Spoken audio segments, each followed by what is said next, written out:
आदाब नाजरीन, Saiyaara news TV में आपका खैर मकदम है। आइए देखते हैं कुछ अहम खबरें। Adviser Telangana state A K. Khan ने सरकारी मुलाजिमत के बारे में बयान दिया। हाल ही में ऐवान असेंबली में वजीर आला KCR साहब एक अहम अनाउंसमेंट करे थे। रियासत भर में 90,000 जॉब्स के लिए रिक्रूटमेंट होगा। उसमें से 10,000 जो कॉन्ट्रैक्ट एम्प्लॉयज़ हैं, चाहे लेक्चरर्स हो या दूसरे हर एक डिपार्टमेंट में जो होते हैं ओहदेदार, उनका रेगुलराइजेशन, और डायरेक्ट रिक्रूटमेंट 80,000 के लिए। ये हर एक डिपार्टमेंट में जो 44 महकमे हैं रियासत में, हर एक डिपार्टमेंट में वैकेंसीज हैं। जैसे मिसाल के तौर पर पुलिस डिपार्टमेंट में बहुत बड़े पैमाने पर, यानी कि 15 से 20,000 तक हो सकते हैं वैकेंसीज, इसका रिक्रूटमेंट होने वाला है। वैसे फॉरेस्ट डिपार्टमेंट में वहाँ तकरीबन 1,500-1,600 वैकेंसीज हैं। हमारे माइनॉरिटी वेलफेयर डिपार्टमेंट में भी 1,500 तक वैकेंसीज हैं, जिसमें से 1,400 टिमरिस में ही हैं टीचर वैकेंसीज। और इंजीनियर्स के वैकेंसीज हैं, रोड्स एंड बिल्डिंग्स, इरिगेशन और इलेक्ट्रिसिटी। बहुत सारे डिपार्टमेंट्स में टेक्निकल स्टाफ की ज़रूरत है। वहाँ पर असिस्टेंट एग्जीक्यूटिव इंजीनियर्स, ये लेवल में डायरेक्ट रिक्रूटमेंट्स भी होने वाले हैं। देखिए, डिस्ट्रिक्ट्स में, अजलाओं में बहुत वैकेंसीज हैं। इसमें हर एक कलेक्टरेट में जो डिस्ट्रिक्ट लेवल ऑफिसर्स होते हैं, वहाँ पर LDC, सेक्शन ऑफिसर्स, ऐसे बहुत सारे वैकेंसीज वहाँ पर हैं। एजुकेशन डिपार्टमेंट में टीचर्स के वैकेंसीज हैं। और ग्रुप 1, ग्रुप 2 के जो आला दर्जे के पोस्ट होते हैं, जैसे deputy collector, deputy superintendent of police, commercial tax officer, वैसे ग्रुप 1 के पोस्ट हैं। ग्रुप 2 के MRO, assistant minority welfare officer, और ग्रुप 1 में district minority welfare officer vacancies भी हैं। ऐसे बहुत ही इम्पोर्टेंट वैकेंसीज हैं। ग्रुप 3, ग्रुप 4 के लिए भी रिक्रूटमेंट है, यानी कि डिस्ट्रिक्ट लेवल में वैकेंसीज हैं, वहाँ पर रिक्रूटमेंट होगा।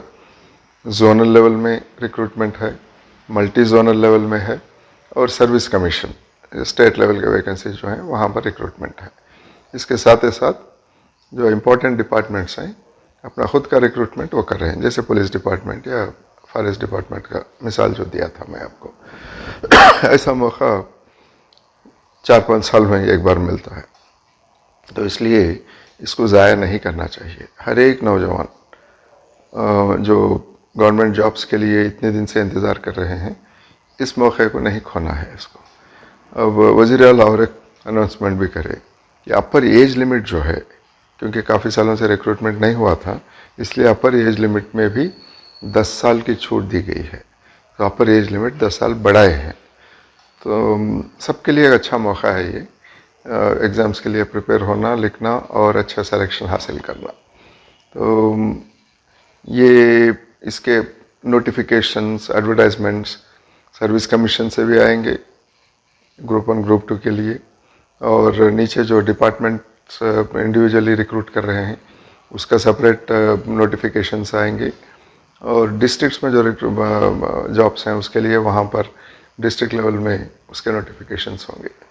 तो इस पे एक नज़र रखना बहुत ज़रूरी है, कब कौन से नोटिफिकेशंस आएंगे, उसका एलिजिबिलिटी क्या है, सिलेक्शन क्राइटेरिया क्या है, ये सब देखने के बाद में नौजवान इसके लिए अप्लाई करना ज़रूरी है। वैसे नोटिफिकेशंस आएंगे 15 दिन, 1 महीना, 2 महीने के अंदर एक के बाद एक आते ही रहेंगे नोटिफिकेशंस। इसलिए एग्जामिनेशंस के लिए तैयारी अभी से शुरू कर देना है, क्योंकि करंट अफेयर्स, जनरल नॉलेज और लॉजिकल रीजनिंग सब्जेक्ट्स भी हो सकते हैं, ऐसे पेपर्स हो सकते हैं, कोई लैंग्वेज पेपर्स, वो उसका इंफॉर्मेशन हासिल करना कोई बड़ी बात नहीं है, मिल जाएगा आपको स्टडी सर्कल्स में हो या वेबसाइट्स में। आजकल न्यूज़पेपर्स में भी काफ़ी इन्फॉर्मेशन आ रहा है इसके बारे में। तो वो जो आपकी अगर एलिजिबिलिटी है, एलिजिबिलिटी चेक कर लेना है और तैयारी फ़ौरन शुरू कर देना है। और एक बात भी यह है कि बहुत सारे कलेक्टर्स अजलाओं में और बहुत सारे पब्लिक रिप्रेजेंटेटिव्स, इनके तरफ से भी कुछ स्पेशल कोचिंग कैंप्स का इंतज़ाम हुआ है। तो पुलिस डिपार्टमेंट में हर एक डिस्ट्रिक्ट में specialized coaching superintendents of police, commissioners of police, इन्हों भी शुरू करे हैं। तो वहाँ पर वो ऑफिसर्स को जाना, इंफॉर्मेशन लेना, वो वहाँ जो कोचिंग सेंटर्स हैं या जो वहाँ पे ट्रेनिंग दी जा रही है, इसका फ़ायदा उठाना बहुत ज़रूरी है। हमारे तरफ से यानी कि महकमा अखिलियाती बहबूद माइनॉरिटी वेलफेयर डिपार्टमेंट जो है, इसके जानिब से भी हम लोग स्पेशल कोचिंग क्लासेस शुरू करेंगे। अब हम लोग तैयारी में हैं। अब जैसे भी रमज़ान का महीना ख़त्म होने के बाद इमीडिएटली फ़ौरन इसके बाद में हम लोग शुरू करेंगे। अब तक हमारा प्लान यह है कि 10 ओल्ड डिस्ट्रिक्ट हेडक्वार्टर्स जो थे वहाँ पर ये सेंटर्स को हम कायम करेंगे। अच्छे से अच्छी फैकल्टी लेके आएंगे, वहाँ पर स्टडी मटेरियल डेवलप करेंगे और कोचिंग कम से कम 1.5 से 2 महीने तक चलाएंगे कोचिंग क्लासेस। टेस्टिंग भी, फ्रीक्वेंट टेस्ट भी कंडक्ट करते जाएंगे ताकि एग्जामिनेशन में जाने के बाद आपको इसका ये बात का भी एहसास हो जाएगा कि किस तरह का स्टैंडर्ड होता है, किस तरह से करना है इसको। तो इसके लिए आपसे सारे नौजवान तैयार होना ज़रूरी है। अब ये सेंटर्स 10 डिस्ट्रिक्ट में तो 10 रहेंगे। हैदराबाद में हम लोग इस तरह से प्लान कर रहे हैं कि कम से कम 2 सेंटर्स हों इधर हैदराबाद में। तो जहाँ भी आपको सहूलत है, जो भी सेंटर आपके करीब में है या कोई आपका मकान वहाँ पर है, कोई रिश्तेदार हैं, क़याम करने के लिए कोई फैसिलिटी है वहाँ पर, आपको वहाँ पर पहुँच जाना चाहिए। ये 10 district headquarters, old district headquarters या शहर हैदराबाद में दाखिला कहीं भी ले सकते हैं आप। लेने के बाद आपकी तरबियत अच्छी तरह से वहाँ पर हम लोग करवाएंगे। मेरा ख़ास अपील डॉक्टर्स और इंजीनियर्स से है, क्योंकि मेडिकल एंड हेल्थ डिपार्टमेंट में भी वैकेंसीज हैं और इंजीनियरिंग डिपार्टमेंट, जैसे इससे पहले मैं बता रहा था आपको कि irrigation, roads and buildings, electricity board, इसमें वैकेंसीज हैं। जो भी BE BTech करे हैं या उसके आगे भी MTech करे हैं, ये सब एलिजिबल होंगे इसके लिए।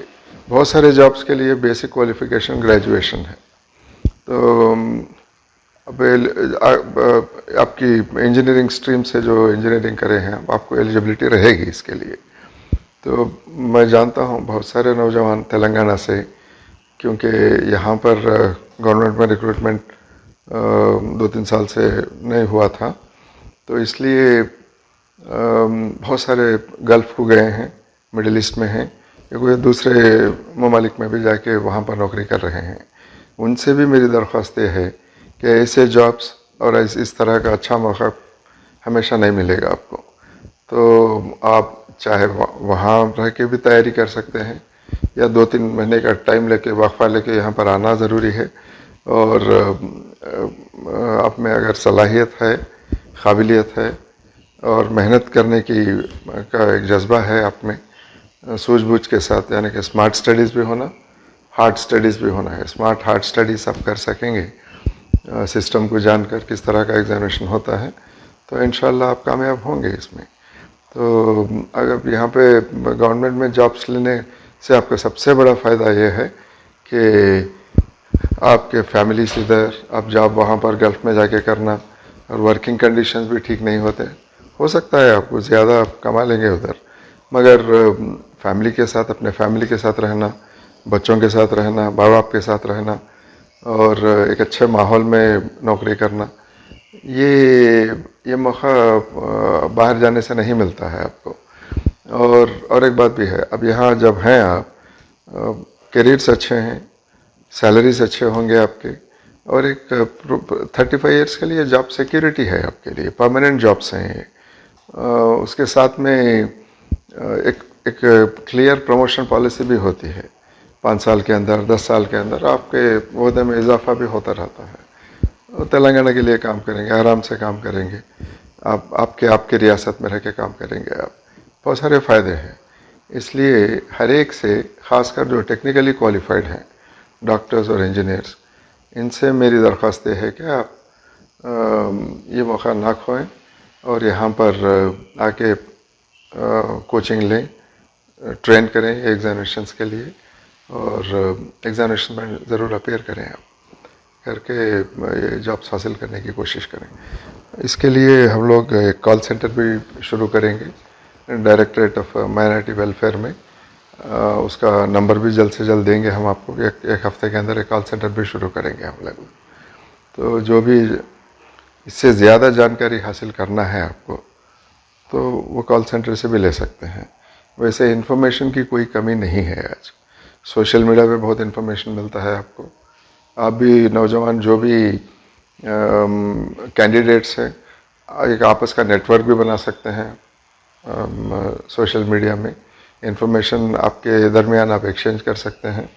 और डिपार्टमेंट नोटिफिकेशंस और सर्विस कमीशन नोटिफिकेशन सारे इंटरनेट पे अवेलेबल रहेंगे आपके लिए। न्यूज़पेपर्स में भी काफ़ी इन्फॉर्मेशन आता है, सिर्फ उर्दू मीडिया में ही नहीं है। उर्दू मीडिया में तो काफ़ी आता है, इसके साथ ही साथ तेलुगु मीडिया, इंग्लिश मीडिया में भी बहुत आता है।